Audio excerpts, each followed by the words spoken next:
బంగ్లాదేశ్ రాజకీయ చరిత్రలోని అత్యంత వివాదాస్పద తీర్పును ఐసీటీ వెలువరించింది. మాజీ ప్రధాని అవామీ లీగ్ నేత షేక్ హసీనాకు మరణశిక్ష విధిస్తున్నట్లు ప్రకటించింది.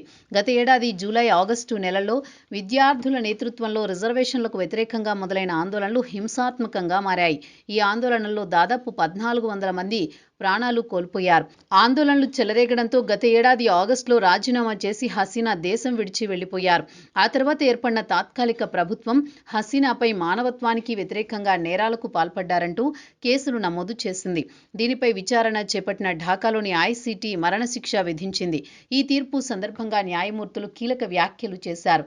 హింసను అణగదొక్కడానికి సైన్యాన్ని, హెలికాప్టర్లను, ప్రాణాంతక ఆయుధాలను వినియోగించమని హసీనా స్వయంగా ఆదేశించారని న్యాయమూర్తులు వెల్లడించారు. ఆయుధాల వినియోగంపై ఉన్న ఆధారాలు, గాయపడిన వారికి వైద్యం అందించడాన్ని నిరోధించిన చర్యలు, అధికారంలో ఉండేందుకు బలప్రయోగాన్ని రాజకీయ ఆయుధంలో ఉపయోగించిందన్న అభ్యంతరాలన్నీ కోర్టు ముందుంచిన వివరాల్లో భాగమయ్యాయని తెలిపారు.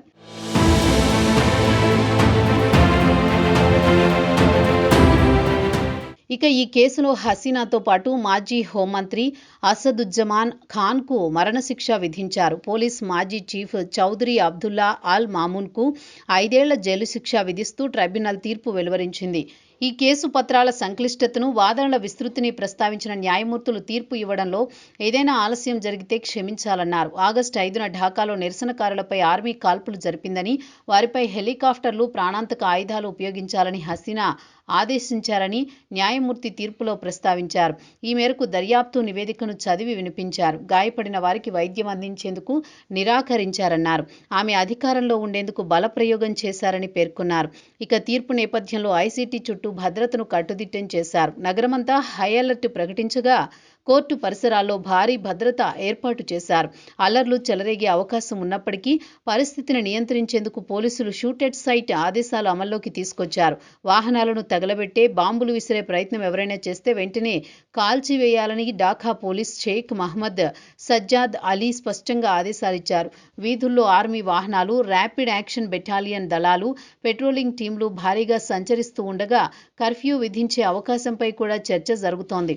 ఈ తీర్పు ఫలితంగా రాజధాని మాత్రమే కాకుండా దేశవ్యాప్తంగా ఉద్రిక్తతలు పెరిగే ఆలోచనలు కనిపిస్తున్నాయి.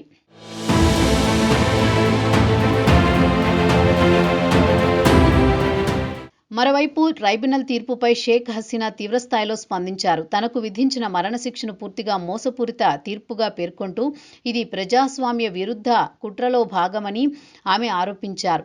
న్యాయమూర్తులు పాక్షికతతో వ్యవహరించి తమ న్యాయపరమైన అంశాలు ఇవ్వలేదని ఆవేదన వ్యక్తం చేశారు. నేను బతికే ఉంటాను, దేవుడిచ్చిన ప్రాణం ఆయనే తీసుకుంటాడు, నా ప్రజల కోసం నేను పని ఆపను అంటూ ఆమె చేసిన వ్యాఖ్యలు దేశవ్యాప్తంగా చర్చనీయాంశమయ్యాయి. తన పాలనలో పేదరిక నిర్మూలన, విద్య, మహిళా సాధికారత, మౌలిక వస్తువుల అభివృద్ధి వంటి రంగాల్లో ఎన్నో మార్పులు తీసుకువచ్చామని ఆమె గుర్తు చేశారు. ముఖ్యంగా మయన్మార్ సంక్షోభ సమయంలో లక్షలాది రోహింగ్యా శరణార్థులను ఆశ్రయం కల్పించిన నిర్ణయం అంతర్జాతీయ హక్కుల సంస్థల ప్రశంసలు కారణమైందని పేర్కొన్నారు. తన ప్రభుత్వం 2010లో బంగ్లాదేశ్ను అంతర్జాతీయ క్రిమినల్ కోర్టులో సభ్యదేశంగా చేర్చిందని ప్రస్తావిస్తూ మానవ హక్కుల పట్ల నిర్లక్ష్యంగా ఉంటే ఈ చర్యలు ఎందుకు తీసుకునేదారని ప్రశ్నించారు.